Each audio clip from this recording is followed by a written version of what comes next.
Well, hey friends, Mike here from Just Car People Things. We are working on our new to us 2006 NC Mazda Miata. We've been having sort of an ongoing video series about things we're doing to sort of spruce up our NC.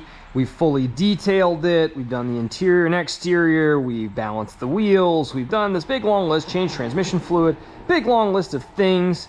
We actually just got snow tires for it. I'll be shooting another video just a little bit short about snows and sort of finding sets that fit and stuff like that. But today, one thing, as this car approaches 100,000 miles, it's only about 40 miles short of 100,000 miles. We had looked and sort of determined that the spark plugs had probably never been changed in the vehicle. And that is something we're just going to walk you through relatively quickly. We're going to have a fair number of cuts in the video just for background. Just because, you know, once you do one or two of these, it's not real complicated to sort of figure them all out. But first thing you're going to need to do is acquire the appropriate NGK Iridium spark plugs. There's 4 of them right here. You can get them in sets. I'll drop a link for Amazon where you can get them through there on the internets. I actually just used the end of my detailing card. I wheeled it up here to the car. It's kind of a nice little workspace to work off of. But you're supposed to double check these too, so you're going to need some feeler gauges. They should be pre-gapped, but obviously you'll want to just make extra sure, because if the car doesn't run right after you do this, you're going to know. You're going to need a 10mm socket. This is a 3/8 drive, 10mm socket. That is to remove these. Oh, I lied. You know what? It might be an 8 from the feel of things. That's kind of shocking. 8mm socket would be my guess for that, so I got to get the appropriate socket for that.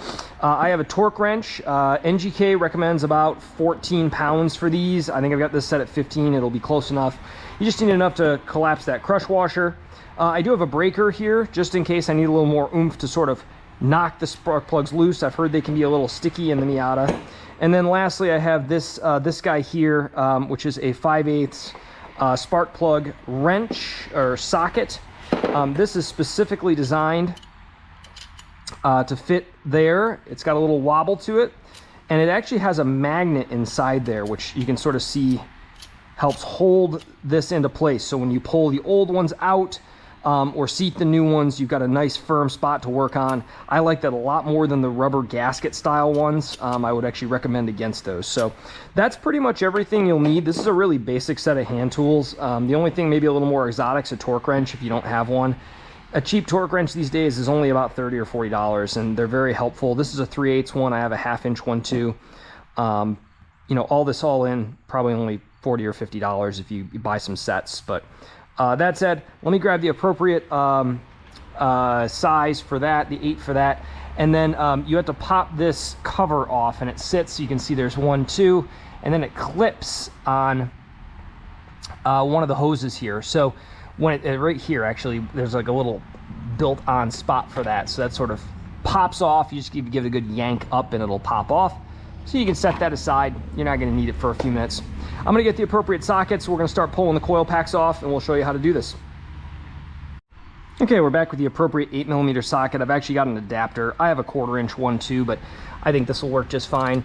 So what you're going to do is just set this to reverse, lefty-loosey, and these have almost no torque on them at all. So you're probably going to spend more time spinning it out by hand than you are really fighting with it.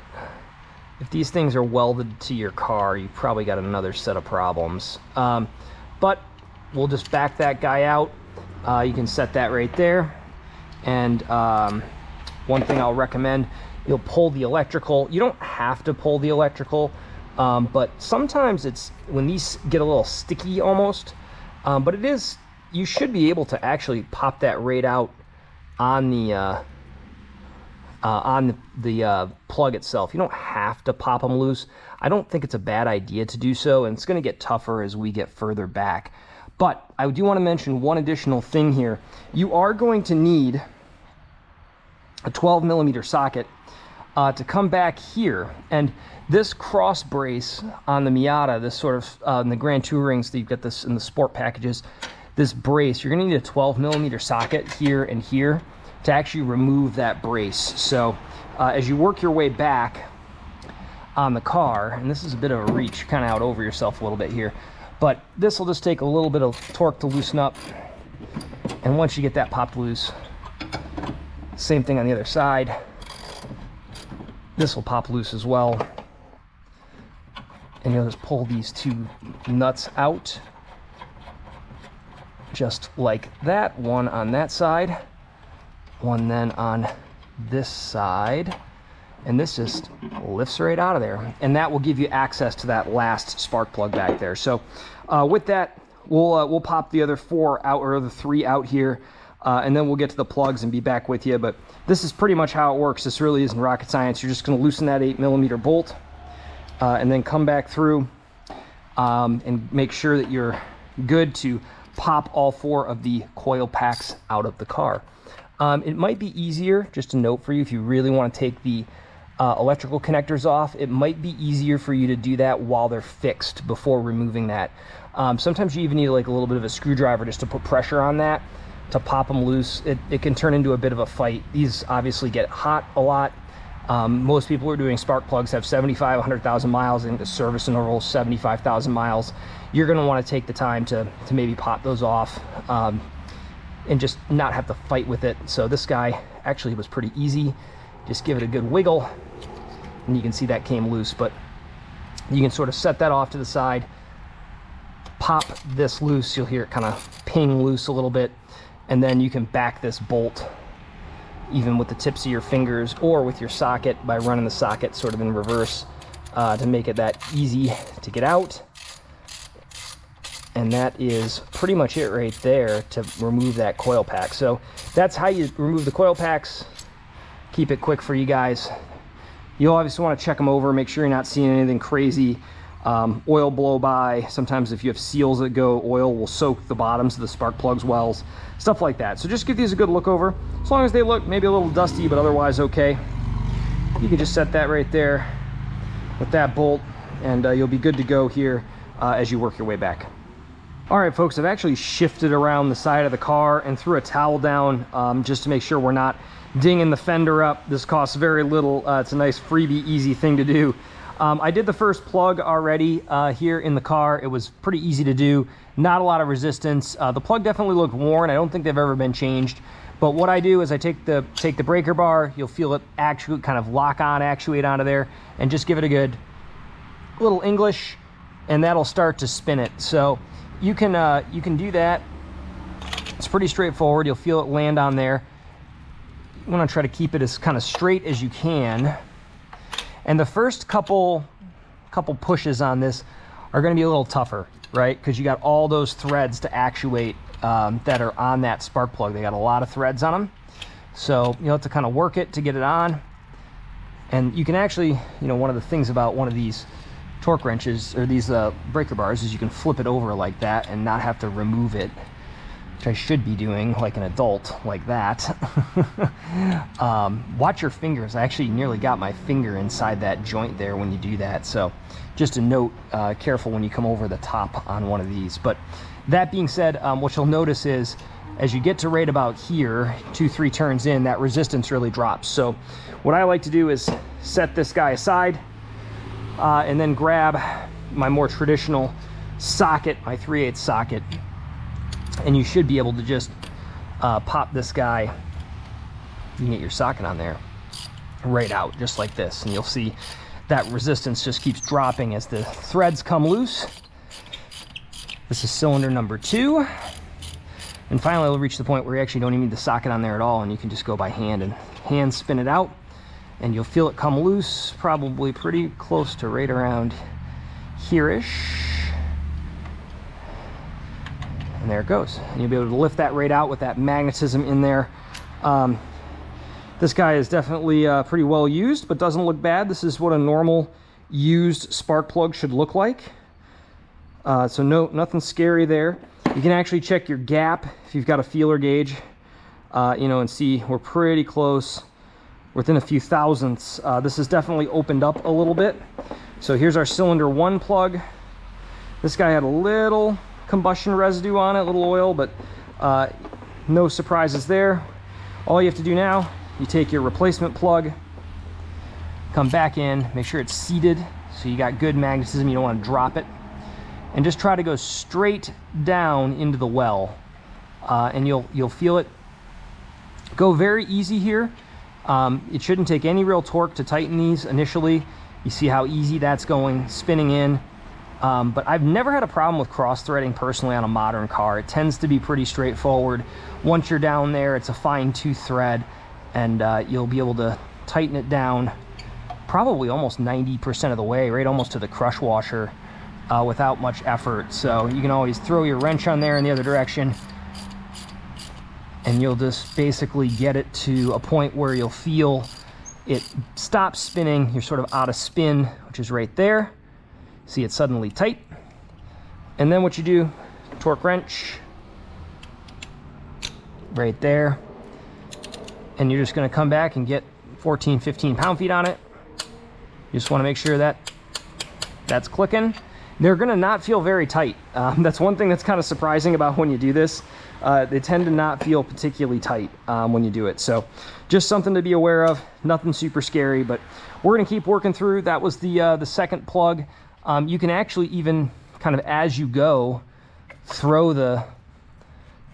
these guys back in to where they're supposed to be. So that's back seated. I did remove the second one fully, but you can just take that, pop it right back down in, hook your electrical back up, and that's the process right there. So we'll show you this as we get closer to wrapped up, get the other two plugs removed and replaced, get the cover back on, and then firing it up once we replace all the parts that we need to here. So that's pretty much it. This is a really, really easy car to work on. Way easier than, say, a V8 or V6, just because everything's sort of right in front of you. Just for reach, I did move around to the passenger side of the car. It's just a lot closer for you to work on than here. This is probably 2 foot over here, where it's a little bit closer over here and easier to get to, especially as you work your way back on the car and the engine block. So let me know if you guys have questions in the comments. Appreciate you guys liking and subscribing. We'll show you a little bit more here as we get a little further into this, but cheers so far. All right, folks, we are closing in on being done with this project. We have not reinstalled the crossbar on the car yet, but we did torque down the 8mm bolts that hold the coil packs on. We made sure that all the electrical connections are secure. Everything looks good. The plugs were all torqued down to 14 to 15 pound-feet, and really just checked everything over here. So what I'm going to do is just set the cover panel aside. We can set this towel we were using aside. And now comes your moment of truth here. As we work on the car, we are going to fire it up. Of course, that would imply that I had the right set of keys in my pocket. So one moment. We're back. All right, let's see what we get. Make sure we're not getting any weird misfires or noises. You'll basically want to fire the car up. Make sure you take it out of gear. And we're 44 miles short of 100,000 miles, and this has never been done. This is supposed to be done at 75K.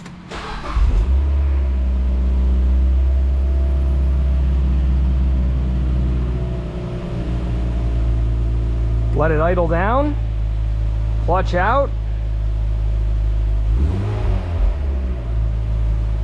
Seems like we're good. No issues, no lights, and that's it. Obviously, we'll do a more extensive test drive here in the coming day or two. The car's clean right now and it's raining, so we're not gonna take it for a spin. But that being said, that's the job. Really nothing to it.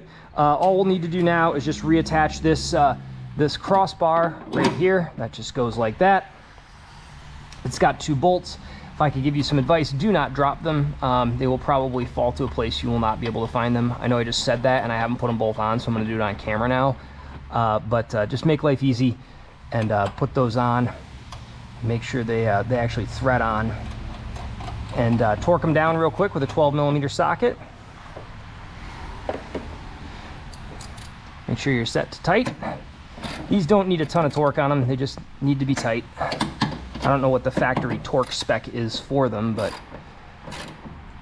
I just go good and tight. Maybe an 1/8 turn on them just to make sure they've got a good tightness to them. And then last but not least, throwing this cover back on. This sort of fits on, kind of pops on there, and then locks onto there. There it goes. And that's that. That's the job, folks. Total time elapsed, probably less than 25 minutes. This is a very easy job. This is one of those things that if you're paying a dealer hundreds of dollars to do this, don't. This is really, really straightforward stuff. Anyone can figure this out. I did get a good look at all 4 of the plugs. They're actually backwards in order here. So this would be, looking at them in the car, they would have gone this way. And all of them look pretty normal. They all have a little bigger gap than they should by probably a few thousandths, but not much. You'll also appreciate these are stamped with the original Ford Motor Company on the plugs. So these plugs are original from 2006 and they look really good for that age. So glad we did it. Might help a little bit with mileage and fuel economy. Maybe make the car idle and rev up into high RPM a little bit smoother. That's how you do it. Appreciate you guys checking it out. I'm not a mechanic. If you blow your car up and do this, it is not my fault. But this is something that I think anyone can do from home with a really basic set of tools, and save yourself hundreds of dollars and have that pride of doing it yourself and seeing how it works. So cheers guys, have a great day. Don't forget to hit that like and subscribe button.